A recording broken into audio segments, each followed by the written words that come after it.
हाय friends, मी Swati life is Amy या YouTube चॅनलमध्ये तुम्हा सर्वांचं खूप खूप स्वागत करते।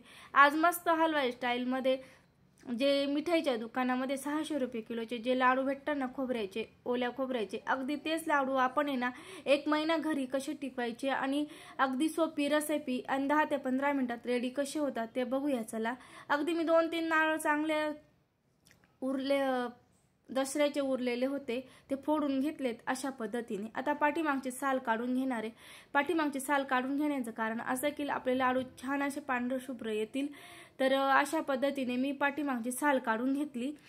पाठीमागची साल काढून झाल्यानंतर मी पूर्ण त्याचे बारीक बारीक काप करून घेणार आहे अशा पद्धतीने। व्हिडिओ मोठा होईल म्हणून मी शॉर्टकट दाखवते।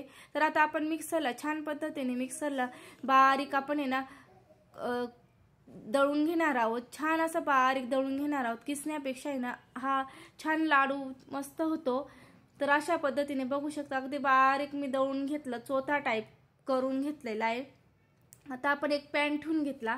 आता आपण जो खोबरं किसून घेतलेलं आहे ना, तर ते मोजून घ्यायचं किती वाट्या भरतं त्या वाटीनुसार आपण साखर घेणार आहोत। तर 2 वाट्या भरलेले आहे माझं, तर आपण यानुसारच आपण साखर घेणार आहोत। अगदी 2 वाट्या आणि थोडं वरती आलं होतं तर ते थोडं वरती मी वाटी भरून घेतली। 2 वाटींसाठी 1 वाटी साखर ही परफेक्ट होते, अगदी व्यवस्थित मेजरमेंट आहे। आता आपण थोडासा याच्यातला जो रस असतो ना पाण्याचा दुधाचा, तो रस मरू द्यायचा, म्हणजे आपल्याला परतवत राहायचं, मोकळा मोकळा होईपर्यंत परतून घेणार आहोत। कारण आपल्याला हे लाडू जे आहेत ना, आपल्याला कमीत कमी महिन्याभर सुद्धा आपल्याला तसेच राहायला पाहिजे, म्हणून अशी ही प्रोसेस करायची। अगदी मी 10 ते 5 मिनिटं छान असं परतून घेणार आहोत, सुक्क होईपर्यंत असं छान दिसतं। आता मी व्यवस्थित बघू शकता अगदी मोकळा मोकळा झालेला आहे व्हिडिओमध्ये। अशा पद्धतीने मी आता याला थंड करायला ठेवून देणार आहे। बघू शकता मस्त असं मोकळा मोकळा झालेलं आहे। आता आपण थंड करायला ठेवून देऊया। आता पुढची प्रोसेस बघूया। तर मी 1 वाटी घेतली, 2 वाटीसाठी खोबऱ्याच्या किसासाठी 1 वाटी घेतलं, अगदी अर्धा कप साखर बुडेपर्यंतच पाणी टाकून घेतलं। पाण्याचं काही मेजरमेंट नाहीये, साखर बुडेपर्यंत पाणी टाकून घ्यायचं। अगदी पुढची प्रोसेस अगदी लवकर होते। बघू शकता व्हाईट दिसतंय, आता व्हाईट दिसायला लागलं म्हणजे आता आपला तगार, म्हणजे जे हलवाई लोक याला तगार म्हणतात, ही प्रोसेस अगदी आपण आता गॅस बंद करून घेतलेला आहे। याच्या आधीच आपण गॅस बंद करून घेतला होता। तर अशा पद्धतीने आता आपला तगार छान अशी साखर तयार झालेली। ही साखर वापरल्यामुळे तर आपला लाडू अशा चिवट होत नाही, छान मोकळा मोकळा होतो आणि चवीला सुद्धा अप्रतिम होतो। म्हणून ही अशी साखर बनवून घ्यायची, याला तगार म्हटला जातो।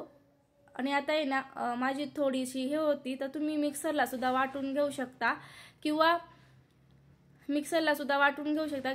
आपल्या पावभाजीच्या मिक्सचरने सुद्धा तुम्ही गाठी फोडून घेऊ शकतात, अगदी छान होतात। आता या पद्धतीने मस्त मी तिचा तगार जे होतं ना ते टाकून घेतलं आणि व्यवस्थित आता मिक्स करून घेते।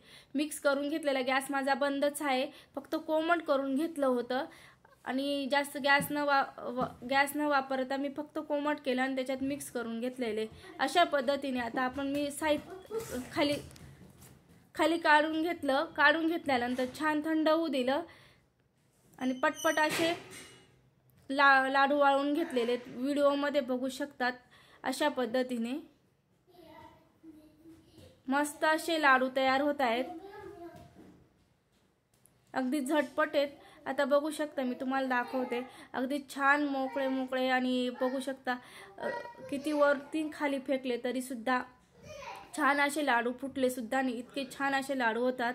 तुम्ही सुद्धा हे लाडू बनवा आणि स्वाती लाईफ एमी यूट्यूब चॅनलला नक्की सबस्क्राईब करा।